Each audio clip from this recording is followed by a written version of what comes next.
Hello guys, in today's video I'm gonna show you how to fix Minecraft not opening. Easy and quick. If you want to fix it, click here and then type here game mode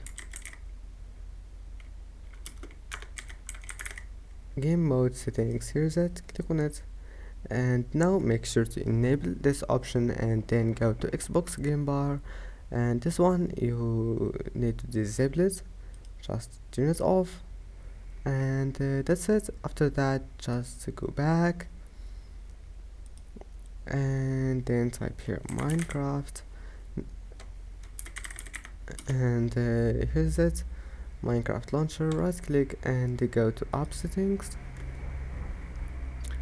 Now just scroll down until you find here reset, and that's it. As you see reset, now just click repair. Just wait for it, and now just open Minecraft and you will find that your problem is fixed. Don't forget to like, and see you in the next video.